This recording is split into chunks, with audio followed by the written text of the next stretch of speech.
Hi friends, எல்லோரும் எப்படி இருக்கீங்க? இந்த வீடியோவில் நம்ம ஒரு ஃப்ரில் வச்ச ஸ்லீவை எப்படி நார்மல் ஸ்லீவாக கன்வெர்ட் பண்ணுறது அப்படின்னு தான் பார்க்க போகிறோம்.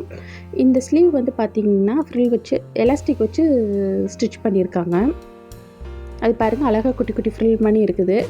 ஆனால் இந்த குழந்தைக்கு வந்து பார்த்திங்கன்னா இந்த இப்படி போட பிடிக்கல. ஏன்னா ரொம்ப டைட்டாக இருக்குது அப்படின்னு சொல்லிட்டு குழந்தை போட மாட்டேங்குது அப்படின்னு சொல்லி கஸ்டமர் நம்மக்கிட்ட வந்து கொடுத்தாங்க.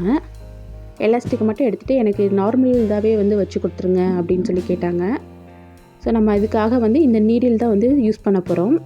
இந்த நீடில் வந்து எப்படி யூஸ் பண்ணுறது, இதோட முக்கியத்துவம் என்னன்றதை பற்றி நான் ஏற்கனவே ஒரு ஃபுல் வீடியோ வந்து போட்டிருக்கேன். நம்ம சேனலில் இருக்குது, வேணுன்றவங்க செக் பண்ணி பாருங்கள். இப்போ இந்த ஊசி வந்து இந்த எலாஸ்டிக் மேலே வந்து பார்த்திங்கன்னா ஒரு ஓவர்லாக் போட்ட மாதிரி ஒரு ஸ்டிச் இருக்கும். அந்த ஸ்டிச்சை மட்டும் நம்ம வந்து பிரித்து விட்டுக்கலாம்.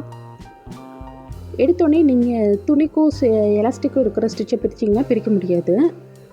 ஸோ நான் என்ன பண்ணுறேன்னா, இந்த எலாஸ்டிக் மேலே இருக்க இந்த ஓவர்லாக்கை வந்து பிரித்து விட்டுறேன். இப்போ வந்து பார்த்திங்கன்னா இந்த பாருங்கள், டிஷர்ட்டுக்கும் எலாஸ்டிக்கும் நடுவில் கொஞ்சம் கேப் இருக்கும் பார்த்திங்களா. இப்போ அதில் வந்து லைட்டாக கட் பண்ணி விட்டுருவோம். கட் பண்ணிவிட்டு இப்போ டிஷர்ட்டில் எலாஸ்டிக்கும் நடுவில் இருக்க ஸ்டிச்சை மட்டும் இந்த நீடில் யூஸ் பண்ணி நம்ம வந்து பிரிச்சுக்கலாம்.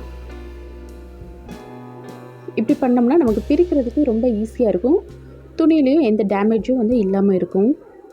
இது வந்து பார்த்திங்கன்னா ஒரு 5 மினிட்ஸ் ஒர்க் தான். பாருங்கள், ஈஸியாக வந்து பிரிச்சிடலாம். லாஸ்ட் இந்த எட்ஜ் வந்தோடனையும் பிரிச்சுட்டு நம்ம இந்த இதை எலாஸ்டிக்கை வந்து கட் பண்ணி தனியாக எடுத்துக்கலாம். இதே மாதிரி 2 ஸ்லீவ்லேயும் வந்து பிரித்து எடுத்துக்கணும். இது வந்து ஒரு சின்ன வேலை தான். ஆனால் கஸ்டமர் கொடுக்கும்போது நம்ம வந்து எந்த ஒர்க்குனாலும் பண்ணி கொடுக்கணும். அப்போ தான் அவங்களுக்கு ஒரு சாட்டிஸ்ஃபேக்ஷன் வந்து இருக்கும். இந்த மாதிரி சின்ன சின்ன ட்ரிக்ஸு எல்லாமே வந்து டெய்லரிங்கில் பிகினர்ஸாக இருக்கவங்க வந்து ரொம்ப நல்லாவே தெரிஞ்சு வச்சுருக்கணும்.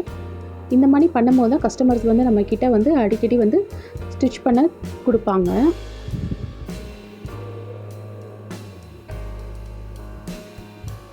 இப்போ பாருங்கள், நான் 2 ஸ்லீவ்லையுமே வந்து பிரித்து எடுத்துட்டேன். பிரித்ததுக்கப்புறம் பாருங்கள், ஸ்லீவ் வந்து இந்த மாதிரி தான் இருக்குது. இது வேணும் அப்படின்னா நம்ம வந்து ஒரு 1/4 இன்ச் மட்டும் உள்ளே மடித்து ஸ்டிச் பண்ணிக்கலாம். ஆனால் இது நான் வந்து ஸ்டிச் பண்ணலை, அப்படியே இருக்கட்டும்னு சொல்லிட்டு விட்டுட்டேன். ஏன்னா அது எட்ஜஸில் வந்து ஓவர்லாக் வந்து போட்டிருக்காங்க, அதனால் நான் வந்து அப்படியே விட்டுட்டேன். இந்த வீடியோ பிடிச்சிருந்தா ப்ளீஸ் லைக் பண்ணுங்கள், உங்கள் ஃப்ரெண்ட்ஸ்க்கும் வந்து ஷேர் பண்ணுங்கள். நம்ம சேனலை வந்து சப்ஸ்கிரைப் பண்ணி வச்சுக்கோங்க. இது மாதிரி உள்ள நிறைய வீடியோஸ் வந்து நம்ம சேனலில் வரும். ப்ளீஸ் தவறாமல் பாருங்கள். ஏதாவது டவுட் இருந்தால் கமெண்ட் பண்ணுங்கள். தேங்க்யூ.